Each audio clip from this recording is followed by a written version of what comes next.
Diamondbacks an interesting case because they've stayed above 500. What's their plan come the deadline?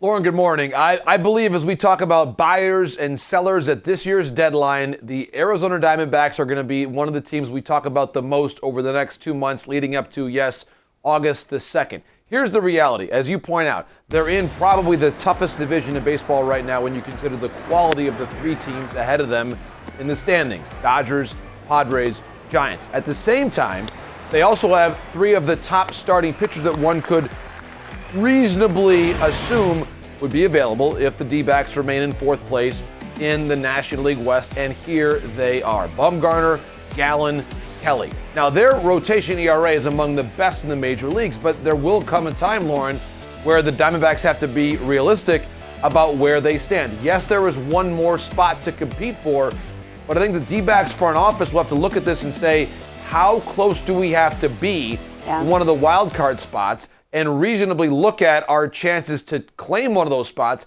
if we're going to keep all three of them. I don't think they're going to face any sort of urgency to move one of them necessarily because of the contractual control that they have, generally speaking, on that group. But I believe, Lauren, there's going to be at least a reasonable chance, and people around the industry believe this too, that if the D-backs remain in fourth place, and you look around the game, there's not that many high-end starting pitchers with ace-type stuff and workload that are going to be out there. I think you have to look at the possibility of moving at least one of those three arms if the D-backs do not make serious progress on at least passing the Giants in the NL West by the time that deadline rolls around. So again, we have a couple months between now and then, Lauren, but I believe this is going to be one of the dominant storylines on the trade deadline this year. They're winning, and you're doom and gloom, JP Morosi. You know what I mean? Easier to have a clear-cut path forward, but some question marks coming up in the desert. I remember back to before opening day, Mickey Moniak, with all the hype, right, got injured. And we're now hearing there's a timetable back. What is that timetable?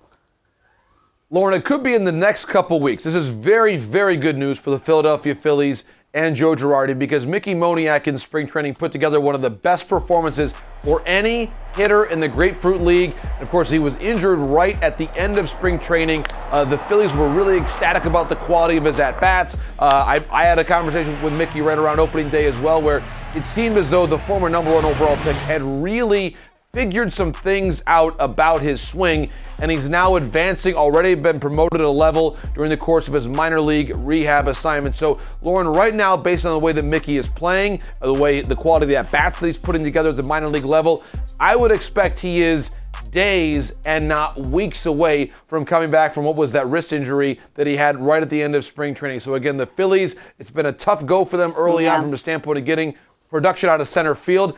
I would expect, Lauren, that in the next couple of weeks you're going to see Mickey Moniak playing center field at Citizens Bank Park. And that is good news. A tough break, but perhaps good things to come. Saw Kyle Lewis back in the lineup. Now we're wondering when he's going to play in the field. We're getting greedy, JP. Well, Lauren, I think right now the Mariners are going to be very cautious in terms of when he actually starts in center field or the outfield in general. Of course, they've got Julio Rodriguez, who's played so well out there. Jared Kelenic, as we know, has struggled. It looks as though for now, and probably even for a matter of weeks, the Mariners will stick with Lewis as a DH. And right now, when you consider where they've been playing, obviously at the bottom right now of the American League West, they've had so many struggles offensively. They just want to get Lewis's bat in there, and you see what he's been able to do. Of course, the Rookie of the Year a couple years back in the American League. So again, Lauren, for now, they'll keep him just in that DH role. Scott Servais has talked about how conservative they plan to be with getting him back in there. Of course, we know it was a very serious injury he sustained last season. So we'll see how things go. But I would expect for at least the next couple of weeks, Lauren, he is going to be a DH only. JP, I've told you many a time, for years, you have the best job, and you are heading to Cooperstown this weekend. Tell me about the Hall of Fame Classic. Lauren, I'm thrilled about this. I love Cooperstown. Any trip for me to Cooperstown is a special trip, especially this beautiful time of year. And yes, the Hall of Fame Classic happening on Saturday. I'm very lucky to be on the call. This will have an exclusive online broadcast of this game, 1 p.m. Eastern time on Saturday, following Home Run Derby at noon. And here's the best part, Lauren.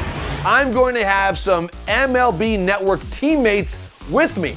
Chris Young, Alex Avila, Carlos Pena, all of whom can still play. Some great storylines here on this roster. You've got Jose Contreras helping to honor, of course, the Cuban inductees for the Hall of Fame this season. A father-son tandem, Nick Swisher, Steve Swisher. That's going to be great. I'm told Justin Maxwell is going. He just graduated from dental school. And my favorite note from our friend John Shostakofsky at the Hall of Fame, I love this. David Freese is going to be there. Lauren, David Freese is going to be reunited with the other half of his jersey that was ripped off his back when celebrating his home run in Game 6 of the World Series. Cardinals he has never found that hero. half of his jersey, Lauren. It was taken off of him on the field at Busch Stadium. It's taken 11 years. David Freese and the other half of his jersey shall be reunited on Saturday. So good. That moment in a Cardinals uniform, him running around those bases, that is forever ingrained in my mind. That is so cool. It will be live streamed on MLB.com